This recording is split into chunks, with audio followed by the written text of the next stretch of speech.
Alastair Campbell, former Prime Minister Tony Blair's spin doctor when Labour were in power, revealed tensions between the politician and Prince Charles back in 2002. In June that year, Mr. Blair went to Guildhall in London to make a speech about the Queen, as highlighted in Alastair Campbell's diaries published in The Guardian in 2012. Mr. Campbell explained how he and the Labour leader had struggled to get the right tone for the speech. He said, he, Blair, had written a passage comparing her commitment to that of a cleaner or a doctor, which didn't ring true.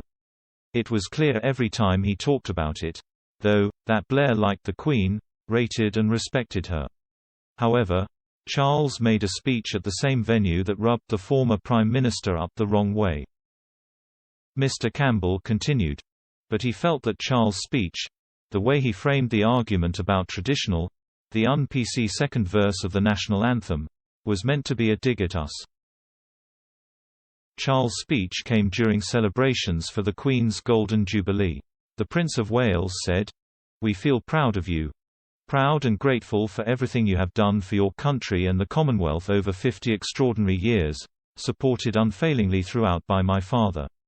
You have embodied something vital in our lives, continuity.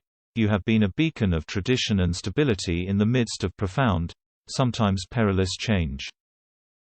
According to extracts from Alastair Campbell's diary, published in The Guardian in 2011, Mr. Blair was incredibly frustrated with Prince Charles' behaviour during his time in Downing Street.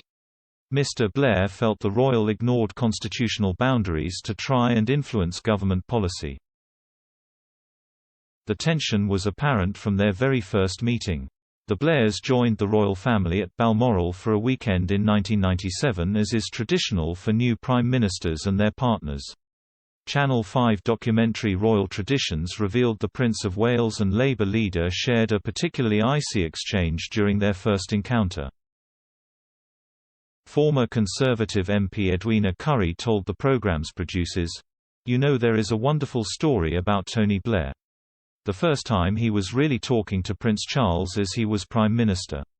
Saying, 'What do you want us to call you?' and Charles just looked down his nose to him, 'You can call me sir.'" Earlier in the documentary Royal Expert, Emily Andrews said that Tony and Cherie Blair had hated their time at Balmoral visiting with the royal family. She said, "Tony Blair and Cherie hated it. Cherie talks of being really embarrassed about the servants at Balmoral unpacking all of your bags and putting all your clothes away. I think she famously said that she didn't want to pack contraception because she was so worried about them seeing it in her bag. So I think that's where the youngest son Leo was conceived."